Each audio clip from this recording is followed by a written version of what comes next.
Yeah, this is going to be tough. Hopefully they're at least on the far door here now, because obviously we can see no progress in this door, and Gramps has no reason to stick around here.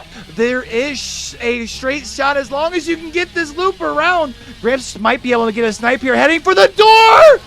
Oh my God! He gets it! Oh my goodness!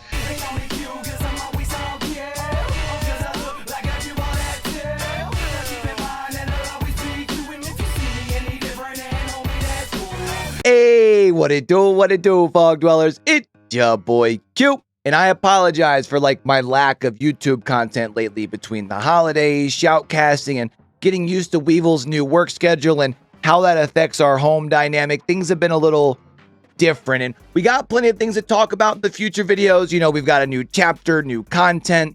We got things to talk about, such as the softball that I threw for a home run pitch that I thought was going to be a good conversation with the last video that was unfortunately swung at and whiffed sadly. But I've had this idea that since apparently people think that comp DBD is just toxic players, or at minimum, we have people, particularly content creators, who don't mind blurring the line between competitive players and putting them in the same discussion as shitty people being shitty people, right? I wanted to start highlighting some of the best matches that I've called in recent past for some of the organizations that I shoutcast for. This will of course be at the approval of the organizations, and I'll be linking their information whenever we share their stuff on this page down in the description below. But with that being said, this past week we had week 3 of Vigo's Court give us some pretty impressive performances from some, I guess you can say, non-typical comp killers on some very non-typical comp maps. Both being something that's kind of something unique that Vigo's Court itself offers. But our first trial that we're going to show you today is going to be from Hex Girls versus Entity, with Gramps putting up a beastly 12-hook Billy game on Temple of Purgation. Yeah, yes, 12 hooks, no progressions on a big old map like Temple. Gramps was cooking, y'all. I'm telling you, you guys are going to love that. And then for our second trial, I wanted to show something that's a little bit different. It's actually going to be from Hookers versus Immortal Alliance. It's a Freddy game on Dead Dog where we see B Orange comes out with no corrupt, which generally happens to spell disaster in competitive quite often, but still ends up pulling out the 4K with a very unique build, if I must say. If you guys enjoy this type of content, would you do me a huge favor and leave a comment down below, especially if you'd like to see this kind of stuff on the channel more? Because if you do leave a comment, if I see a lot of people really enjoying this, I'm going to try and keep this in rotation more often. Of course, liking and commenting the video is going to help us out with that good old algorithm as well. And that means a lot as we continue to grow. We just pushed past 300 subs.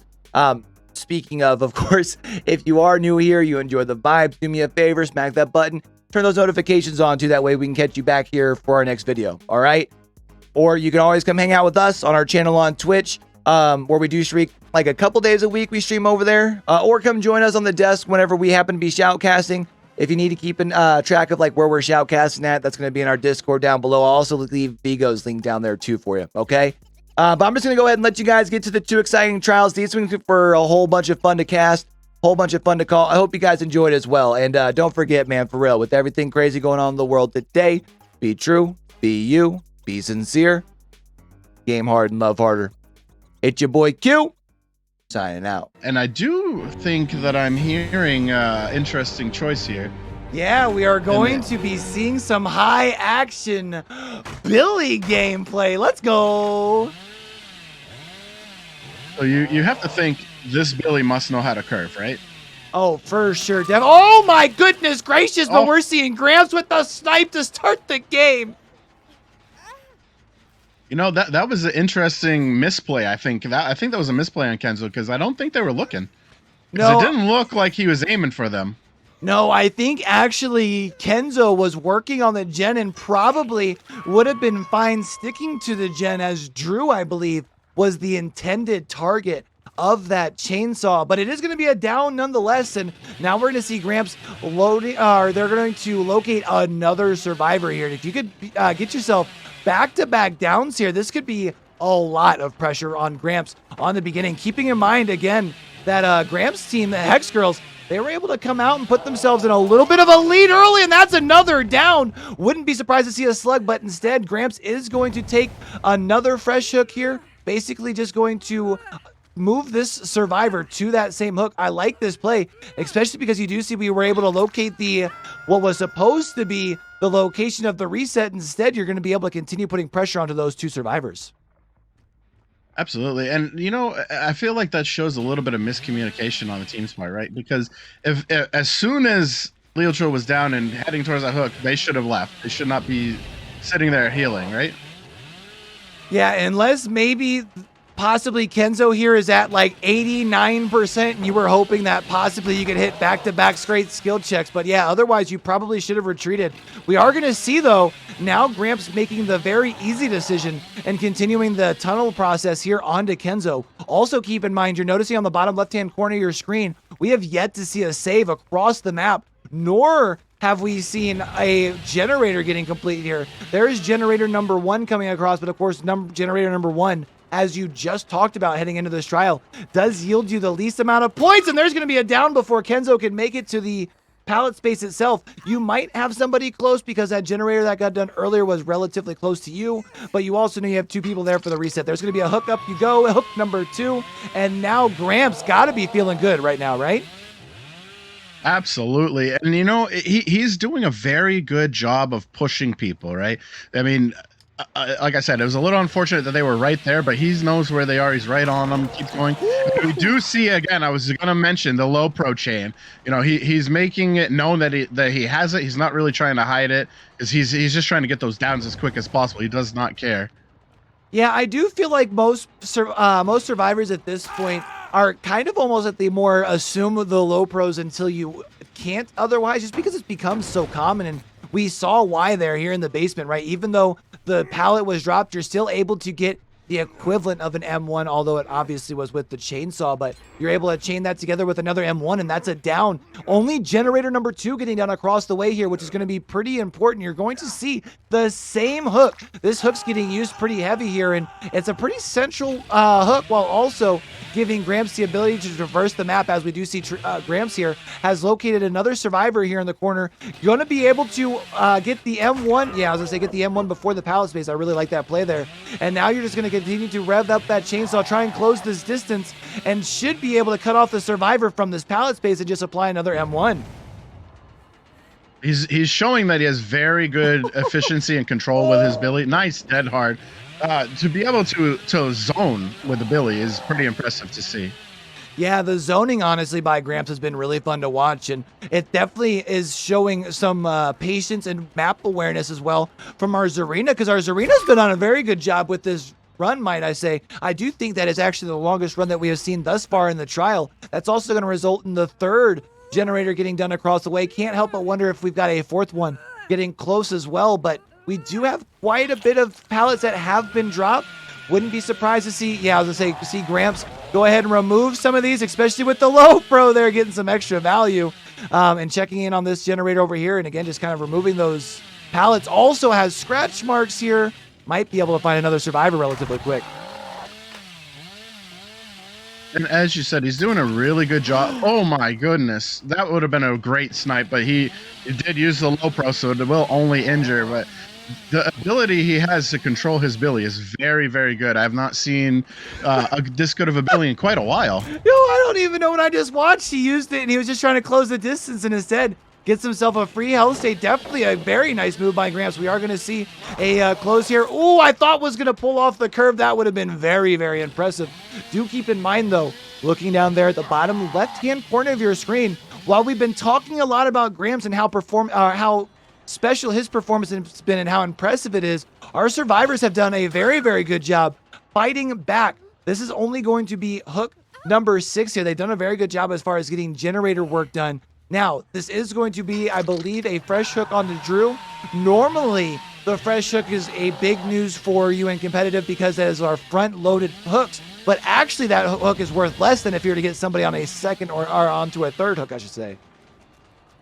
Absolutely. I mean, it does look like that was a deliverance because, the broken status, and I don't think anyone was over there. But we do see that they're going to kick this. Oh, they're not going to. I thought they were going to kick that gen and get rid of Leotril out of the game. And this gen does have a lot of progress, so they definitely want to make sure no one's around. Yeah, and I like that decision, showing a lot of map awareness because they were obviously just over here not too long ago.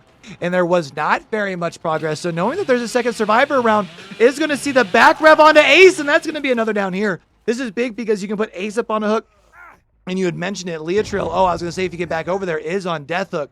However, Gramps is going to be putting Railblazer over here onto this hook, and it is kind of away from some of the gens. So when the survivors do happen to go in for the save, they are removing themselves away from objective work that needs to be done. I would absolutely think that this Kenzo is nowhere to be seen, and hopefully working on that final gen. Yeah, I wouldn't be surprised if this is one that Gramps is heading to over here, just because it is very far away from everything, and I feel like Hex Girl's killer hasn't really been able to check back here in quite some time. We're actually seeing two survivors. We're going to see a back rev. This is going to... Oh, I thought you were going to be able to get a solid first hit, but instead you're just going to continue the chase here. But this is two survivors. This is kind of big. If you could get the Nia down, that would mean you have everybody else at that point injured, but I do like the idea of just closing the gap here with your chainsaw. You were hoping to maybe not hit the edge there, of course, around the curve, because this is a relatively longer wall here. Should be seeing the pallet. Oh, no, not seeing the pallet thrown. Ooh, nice attempt at a curve, but patience from Claudia, not quite able to get to the pallet, though. That's going to be a down. That's going to be hook number 2 for Drew. Absolutely. I can't tell if that was patience or greed, because it looked like they were out of the pallet. I think they were trying to get another run around, which I don't think I would do that late in the game. But we do see that he does have to traverse this side of the map, and he's doing a very good job with his mobility. Oh, man. And, we do see that they cleanse that final totem, which does say that that was Noed.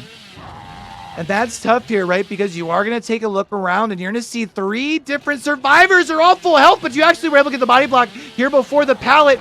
Oh, and you weren't able to get the hit before the pallet, but the low pro chain hit at least allowed you to get to an injured state here. That means you can still continue to close this distance. Oh my goodness, what a snipe here. Now, this is going to be a death hook here. This is going to be the hook that is worth the most points. However, I can't help but imagine that our survivors are probably all working away towards the far door here and trying to make sure that they secure the 3 out, because every single one of the last survivors left in the trial are all on death hook. But look at this door. There's no progress on it. Yeah, you know, if you were looking over at that first door, where the ace was found initially, you would have seen that no way out was in effect. So I think that just finished. So they really have to start working those doors right now.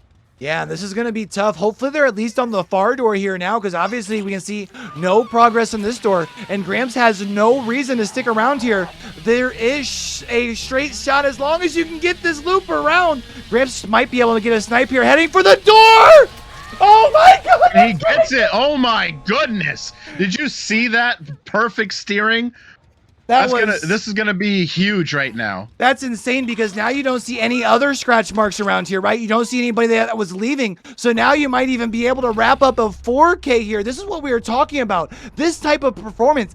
Even if Leotril happens to leave out this door on the opposite side of the map, you're talking about an 11 hook 3K. You have really opened up the field as far as you... Oh my goodness gracious, and you're not by a door either! No! Oh, that was so close. I thought he was going to get him right there. Well, we do see, I think looking back there, I don't think that there's enough progress. The question is there going to be a hatch play? Hatch has not gotten close. We're going to see a back ref here. We're getting close to a pallet here. The pallet's going to at least be able to go down. Allow yourself to build a little bit more distance, but you are going back into a corner. You've only got a Z tile here. Also keep in mind, we've kind of seen around here, we haven't seen the hatch. Seen the hatch at all. This is huge. Whoa. You know, they're doing a very, very good job right now of avoiding this hit. I think it's inevitable, right?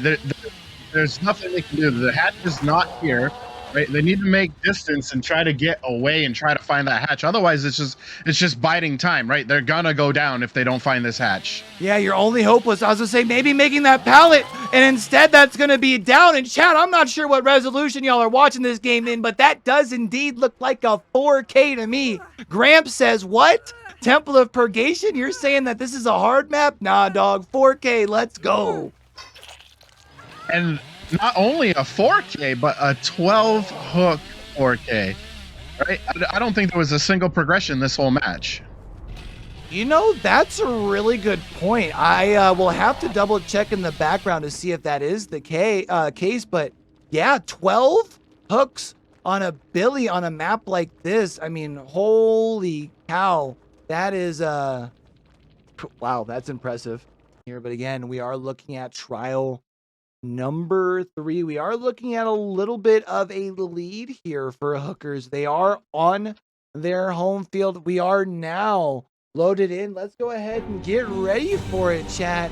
And we are going to see something different. We're not going to see a Wraith, but how about we see a Freddy Krueger? How you feeling about that?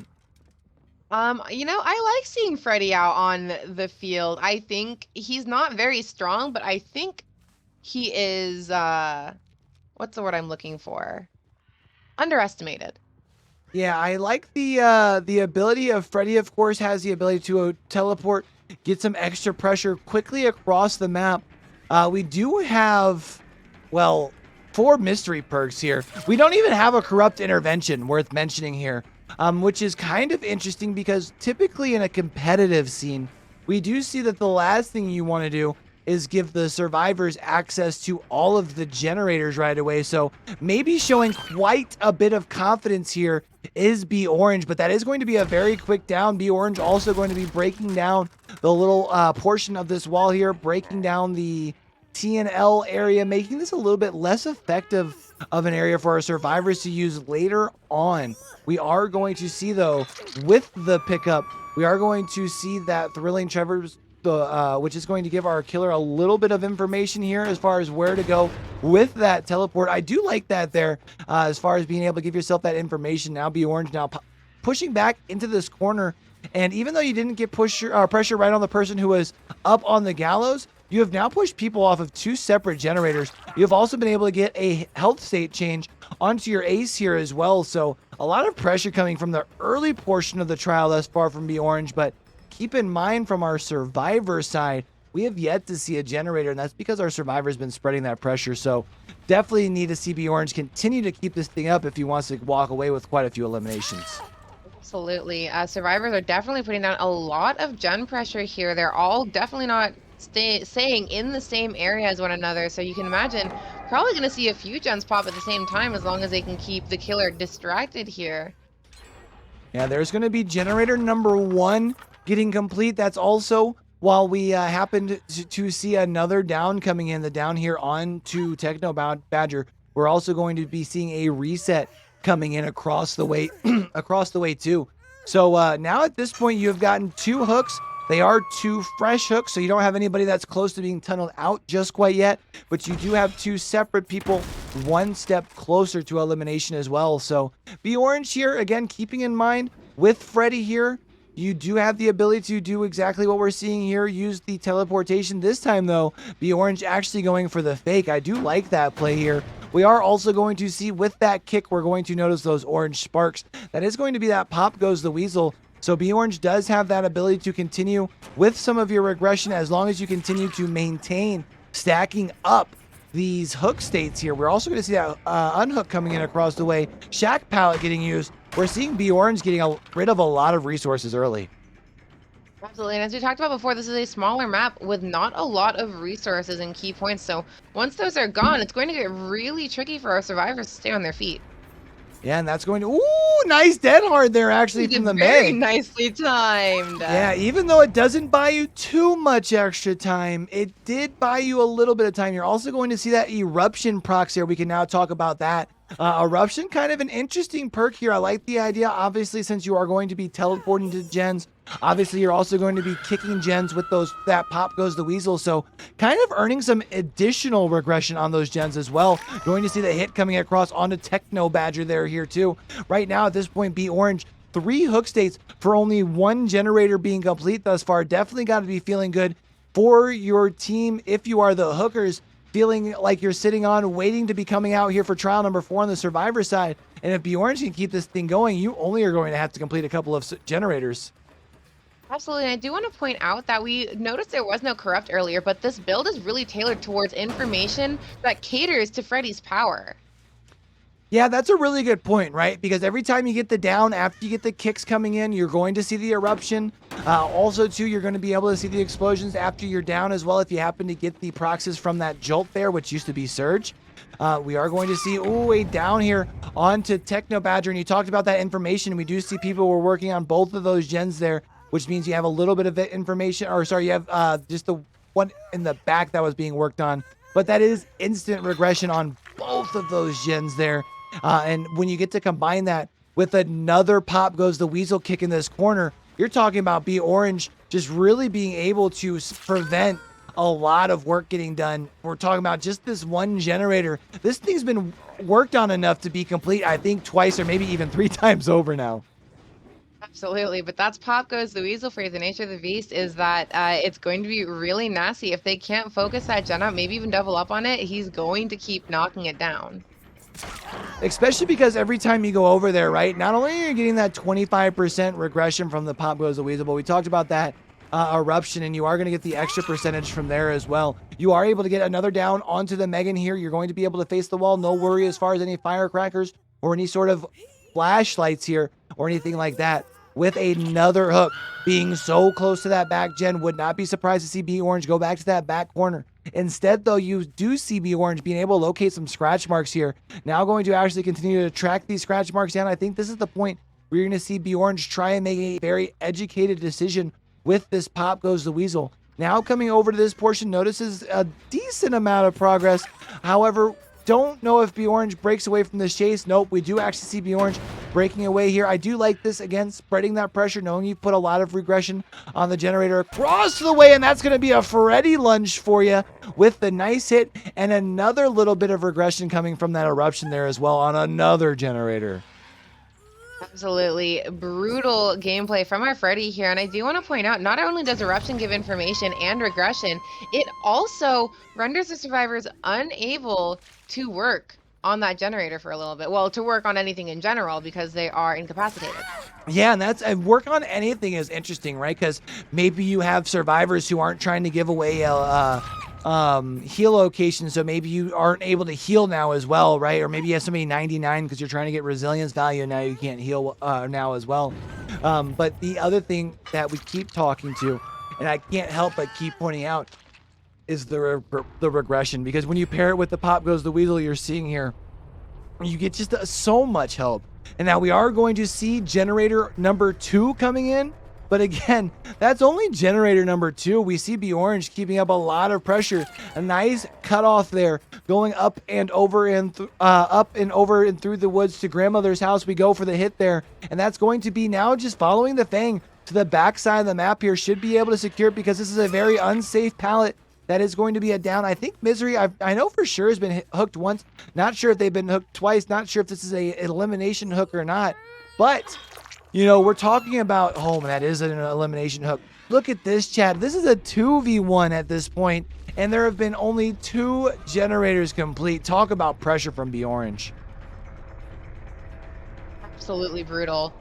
And it looks like actually we might be having some issues here with ping on our survivor side. Give me one moment to just confirm what's going on here. Yeah, I mean, one thing to keep in mind too, sometimes, of course, I feel like any sort of minute ping difference does happen to get exacerbated by Freddy's notoriously long lunge as well. So we'll take a look onto that into the background, but that is going to be the last fresh hook there onto Chicken Pickle, which is worth mentioning because with that being the fresh hook, that does give us the information knowing that the last survivor that is in this trial here is on their death hook with only 1 health state between them and being on the ground ready to be sacrificed. We do see the deliverance play here though. That is going to buy our Megan some time to possibly get a 3rd generator. Those of course would be 2 additional points there, which would be some extra costly points, knowing that obviously you're going to be moving into the killer side for trial number 4 where you can get the most amount of points here, and knowing that you're also at a little bit of deficit, you want to want every point that you can get. We're going to continue this chase though over here, and that's going to be a nice mind game play down over here on this side. As another down on a Chicken Pickle. The one thing you can't help but ask yourself, though, is with Chicken Pickle going down or getting the deliverance, yeah, getting slaps him with the D. A very common duo there being the deliverance decisive strike play. So after being able to do the decisive strike play, giving a little bit of distance, but not too much here. And that is going to make it a very easy option for B Orange to continue to go for the tunnel. Don't know. Yeah, I was gonna say, don't think Ace is gonna be able to make it to this window, even with the lunge. Ooh, actually not quite able to get the hit there. And actually, you can hear, if you listen close enough, chat, while we're in this chase, it does sound like this the saloon gen that's getting worked on, and it is actually getting quite close to completion. There it is, actually, generator number 3 coming in. That's also going to be plus 10 wood to the face there by Ace. A little bit of a hesitation going up the stairs, though, I do believe should allow the distance to be closed for B Orange here to get another window made there, and should also make it to this pallet space as well. Unfortunately, though, that is not going to be able to get to the pallet space. That is going to be a down, and now that you have already had the D strike play there, and unfortunately you happen to catch Meg, who was sitting there, instead of being the deer in headlights, was actually the deer hoping to catch you in the headlights with the flashlight, and instead this is now going to be Megan going down in the TNL wall. And now, as long as you secure your 2 slugs, this is going to be a 4K. This is going to be an early decision. Of course, we're going to play out trial number 4. Of course, that is making sure everything on the back still looks good. Of course, we did have those we did address the concerns as far as the ping that is being looked into on the backside here. But there is hook number 2 for Chicken Pickle here, and now B Orange coming over to the TNL area, just going to be securing this slug over here. Should be relatively easy because that is not a very quiet survivor. And chat, I'm not sure what resolution y'all are watching this in, but that does indeed look like a 4K to me. If you ain't show something, you just don't wanna be me.